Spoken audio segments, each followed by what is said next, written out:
Assalamualaikum warahmatullahi wabarakatuh. To the Honorable General Chairperson of the Matauli Foundation, Mrs. Fetri Krisnawati Tanjung, Bachelor of Science.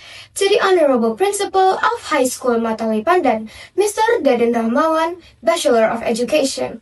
And to the Honorable Judges, teachers, and lovely audience, well, hello there. Good morning, day, or afternoon to everyone. I hope you all are having a wonderful day today. It is such a blessing for me to be here. First, allow me to introduce myself. My name is Nayilah Nanindyta Hutabarat, and I'm from the private junior high school of ALMUSLIMIN Pandan. And today, I will be bringing a topic of becoming a responsible digital citizen, entitled Click Thoughtfully, Think Responsibly, Pathway to a Responsible Digital Citizen. Ladies and gentlemen, first, let me remind you that my title isn't just a slogan, but also an important point of orientation for negotiating our online world with responsibility. It is a collective responsibility which achieved through education, regulation, and societal participation. Also, which I believe everyone here is an internet user.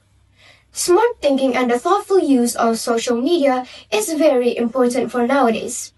Recent data from the Indonesia Internet Service Providers Association, or as we call it, APGII, stated that in 2023, Indonesia has more than 266.91 million population, and 196.71 million of them are internet users.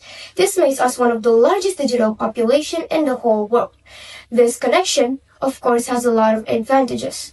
On the good side, the internet gives people access to a lot of information, online education, business opportunities, and places to get involved with social movements.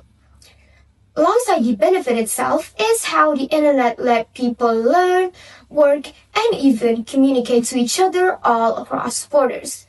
This, of course, helps the country to move forward.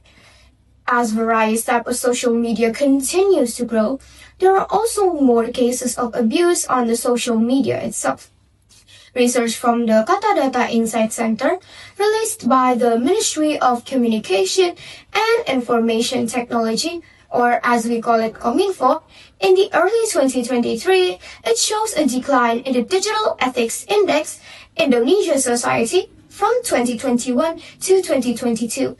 Users often overshare personal information and they do not respect the privacy of others, which can be exploited for criminal acts.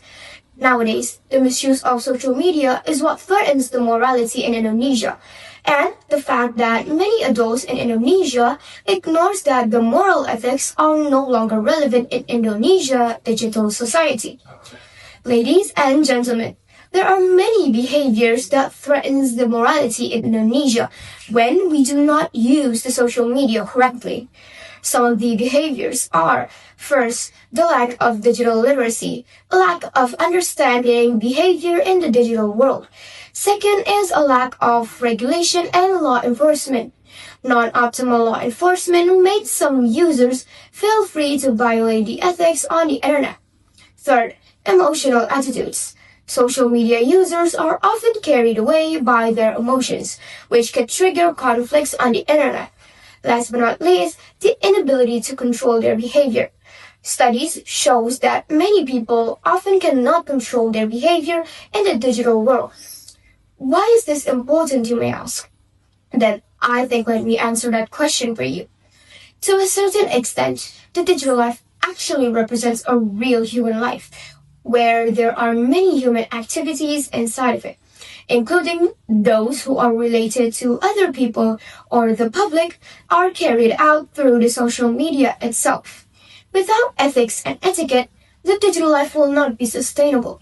So, it can be said that the digital ethic is a common need for us to maintain, so that we can still continue to enjoy it as a representation of our real life.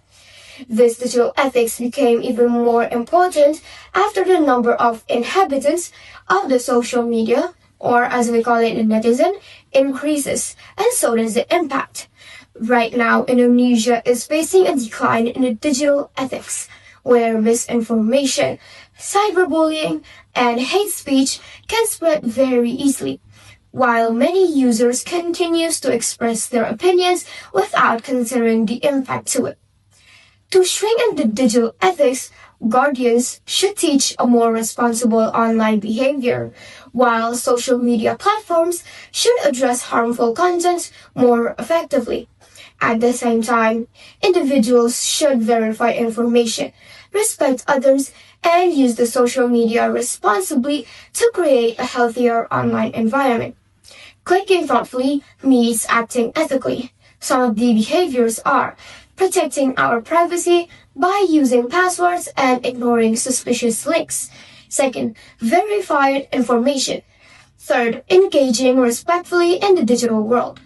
In Indonesia, the government has been active in battling these challenges through campaigns such as cyberkreasi and anti-hoax movements to improve the digital literacy and to eliminate the spread of abuse on the social media itself. This initiative shows how collective effort can create responsibility. However, these campaigns require participation. So, from now on, we need to participate in these active campaigns. To conclude, the digital world offers many opportunities, but also represents significant risks. By thinking responsibly, we not only protect ourselves from the harm of the digital world, but we also create a more healthy and united society, one that Indonesia, as a growing digital nation, desperately needs. We need to work together as a community. Let us all commit this journey to become a responsible digital citizen, because the future of our digital world depends on every click that we make. I think that's all for my speech. My sincere apologies if I made a mistake while delivering it. Thank you so much for your attention and time. This is Nayilah Nanindyta Hutabarat, signing out. Assalamualaikum warahmatullahi wabarakatuh.